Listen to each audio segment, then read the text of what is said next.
こんにちは。皆さんは村上春樹さんの作品はお好きでしょうか？世界的に有名な作家さんですが、翻訳者としても多くの作品に携わってきました。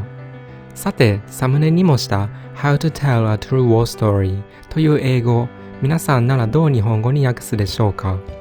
本当の戦争の話し方でしょうか？和訳か翻訳か、背景知識の有無により答えは様々ですが、村上春樹さんは本当の戦争の話をしようと訳しました。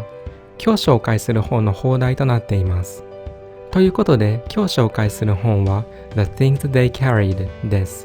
こちらは短編集ですが、同じ登場人物たちが様々な視点で描かれています。いわゆる連作短編と呼ばれるものですが、テーマ、舞台、登場人物のつながりが非常に強く、長編作品のようにも読むことができます。ちなみに How to Tell a True War Story はこの短編集の中の一作です。探してる本はどこかな？何かお探しですか？村上春樹さんが翻訳した本当の話をしようみたいな。ああ、わかりました。これのことですね。これだったかな？著者はアメリカ人のティム・オブライアンさんです。戦争を題材とした小説を多く出しています。彼の他の作品では The Nuclear Age や July July も村上春樹さんによって翻訳されています。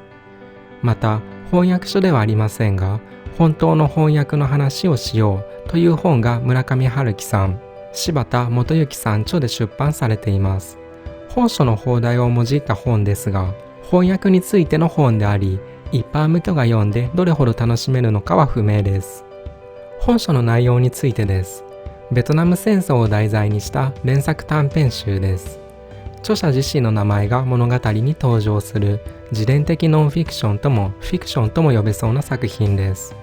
それぞれの短編は戦地が舞台のものが多いですが、戦後であったり徴兵にスポットを当てた作品もあります。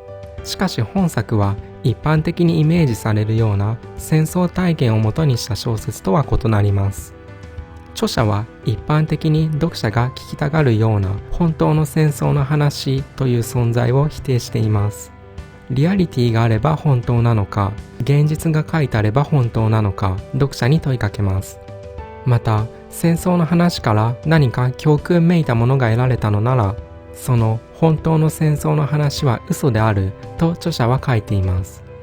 このように本書は戦争をテーマにした小説ではありますが、反戦を特に訴えた小説ではありません。戦争をどこか比喩的にも捉えたような作品に感じました。ちなみに原著においての表題作 The Things They Carried を村上春樹さんは兵士たちの荷物と訳しました。彼らが担ったものと訳すのも可能かもしれません。皆さんは放題にするなら本当の戦争の話をしようと比べどちらが好きでしょうか？僕はやはり本当の戦争の話をしようがぴったりな気がします。書店に置いてあったとして、そのタイトルの引きの強さは見事というほかありません。思わず手に取りたくなります。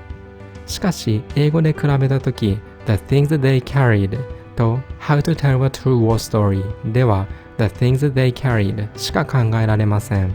言葉の響き、小説のタイトルとしての収まりの良さ、伝わってくる重苦しい雰囲気が優れています。翻訳者としての村上春樹さんの苦労が垣間見えますが、作家としての言葉選びのセンスが感じられ、僕はここに面白さを感じました。最後に本書の中から僕が特に好きな2つの作品を紹介します。1作目は表題作の The Things They Carried です。この言葉自体が放つ強烈なイメージが好きです。彼らが背負っているものは武器や職業だけではありません。恐怖、苛立ち、やるせなさ、愛、物語全体にも通じるテーマです。さらに著者の文体が持つリズムが秀逸です。吐き捨てるかのような一文一文が短めの文章が兵士たちの行軍の足音と重なって頭に響いてきました。2作目は On the Rainy River です。徴兵の知らせを受けた主人公ティム・オブライエンが語る物語です。恥、同調圧力など日本特有と思われがちな心情が戦争になど行きたくないティム・オブライエンの言葉を持って描かれています。また、本作は村上春樹さんによって翻訳されたということもあり、翻訳者の感想が気になる方もいるかと思います。そんな方におすすめの動画を見つけたので、リンクを概要欄に貼っておきます。出版社の方が他社の本を紹介するという動画です。というわけで今回は The Things They Carried の紹介でした。それではまた次の動画で。